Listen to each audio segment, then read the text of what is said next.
All right, well, welcome back to The Count. I'm Mike Carter. We're getting closer to our #1 story on the countdown. But first, story number 4, the crisis is real. And border states are giving New York and D.C. a taste of the policies they've advocated for. This week, the convoys of buses carrying migrants from Texas to New York City marked the most to ever arrive in one day. 5 buses reaching the Big Apple on Wednesday. City officials say the latest group of buses transported carried nearly 240 illegal migrants. Since April, Texas's Governor Greg Abbott says, well, it's transported over 800 illegal border crossers to New York City on at least 15 buses. Eric Adams, the mayor of the city, would argue it's much more than that. Let's bring in retired senior special agent with the INS, Michael Cutler, to discuss. Michael, thank you so much for joining us on this Saturday night. Large groups of illegal migrants. Thank you for having me. Appreciate you joining us. Large groups of illegal migrants are now being spread across this country. They have been for some time now, but we know in New York and D.C. in particular, that's not including the ones who find their own way north of the border by themselves.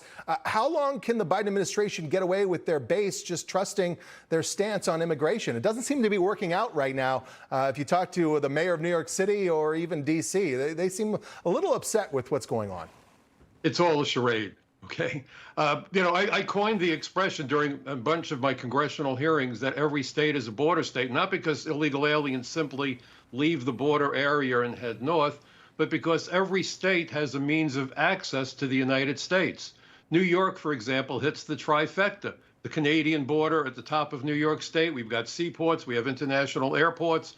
In fact, in 2016, the Pew Research Center in 2018 published a report that said in 2016, New York City had the greatest number of illegal aliens over any city in the entire country, over 1.1 million. And I think that that's a very low number. I think it's much higher. So what the governor of Texas is doing is the same as sending a couple of truckloads of sand to the beach. The outrage is artificial. It's simply a way of fighting the Republicans who are trying to say, for once and for all, we've got to secure the borders and enforce the immigration laws. And what they're doing is violating the findings of the 9/11 Commission, to which I provided testimony. You know, what's not being talked about is that there have been congressional hearings about how Hezbollah, an Iranian-backed terrorist group, is operating throughout Latin America, working with the cartels to move people and narcotics in record levels into the country, including undoubtedly sleeper agents.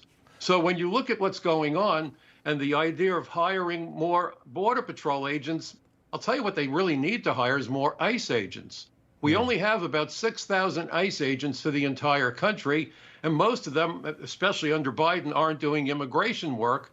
Realize that all the Border Patrol does is interdiction. Once aliens get past the border, nothing happens. We have no one to look for them, no one to conduct the fraud investigations. By the way, immigration fraud, people lying on applications for asylum, citizenship, and so forth, whereas identified by the 9/11 Commission as the key method of entry and embedding for terrorists. You know, if you talk about the border wall, and by the way, the border wall was never designed to stop anyone from entering. It doesn't block ports of entry. It's the same as the cattle runs that guides passengers to the next TSA agent at the airport. No rational person would get on board an airplane if they saw people sneaking past TSA to get on that same plane, yet we're living with millions of people who evaded a very similar vetting process. And the people that oppose the border wall lie about it being a wall of hate. They also say, well, you know what? If you build a 12-foot wall, the illegals will come with 15-foot ladders. They don't need a 15-foot ladder. All they need to do is get a green card. Think about that. So we have the IRS gearing up to go after Americans who make mistakes on tax returns. But Alejandro Mayorkas, the head of Homeland Security, God help us, has stated blatantly that if people lie on applications for U.S. citizenship, Homeland Surrender, which is what I've come to call DHS, will take no action. And realize that when our guys raided bin Laden's compound and seized his library, they found a copy of the 9/11 Commission report, and they also found an application for U.S. citizenship. We've had numerous terrorists acquire U.S. citizenship through fraud. So with 2 passports, they alternate the passports. They can easily travel around the world and gain access to government and corporate office buildings in the United States and get on board airplanes.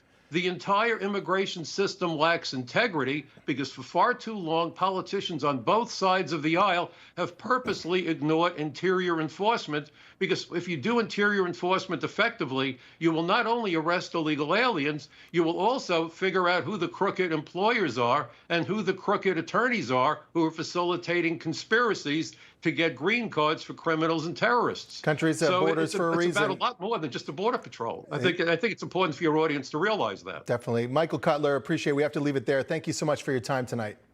Thank you for having me. Thank you for covering it.